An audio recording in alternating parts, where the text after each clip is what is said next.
আপনি যখন মুসলিম হতে পারবেন তখন আপনি বিপদকেও এনজয় করতে পারবেন। কি বলছে শোনেন।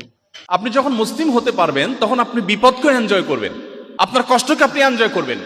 প্রচন্ড কষ্ট চলছে, আপনার সামনে হাদিস হাজির হবে। নবীজি বলেছেন, তিরমিজিতে বর্ণিত হয়েছে, তিনি বলেছেন আশাদ্দুন নাসি বালাআন আল আমবিয়া ফাল আমসাল সুম্মাল আমসাল। সবচেয়ে বেশি বিপদগ্রস্ত ছিলেন নবী রাসূলগণ, আপনি কি তাদের অনুসারী? সো আপনার জীবনে বিপদ আসবেই।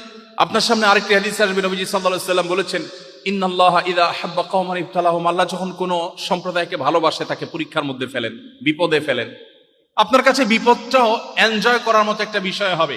আপনার জীবনে নেগেটিভ জিনিসের মধ্যে আপনি পজিটিভ জিনিস খুঁজে পাবেন। কোনো বিপদ হয়েছে, আপনি নিশ্চিত হবেন আল্লাহর হুকুম ছাড়া, আল্লাহর নির্দেশ ছাড়া আমার জীবনে কিছু ঘটে না, আল্লাহর ইলমের বাইরে কিচ্ছু হয় না। সো এই বিপদের মধ্যে আমার কোনো কল্যাণ আছে, আমি নিশ্চিন্তে সেটাকে মেনে নেই, গভীরভাবে বিশ্বাস করি।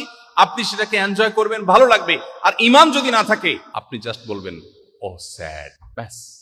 এরপর আপনার সান্ত্বনাকে, আপনি রোগাক্রান্ত, মর্মপীড়ায়, শারীরিক পীড়ায় আপনি ভুগছেন, আপনি খুব কষ্টে আছেন, কিন্তু আপনি জানেন নবীজি বলেছেন ইমানদার যদি তার পায়ে একটা ছোট কাঁটাও বিদ্ধ হয়, ছোট একটা কাঁটাও যদি ফুটে এবং সে যদি সবর করতে পারে, কাঁটা ফুটেছে, কাঁটা 14 গোষ্ঠী ধরে গালিগালাজ করে নাই, সে সবর করেছে, আল্লাহর কাছ থেকে সে রিওয়ার্ড পাবে, বিনিময় পাবে। তাহলে আমার এই বিপদে আমি যদি সবর করি, আল্লাহর কাছে বিনিময় পাবো।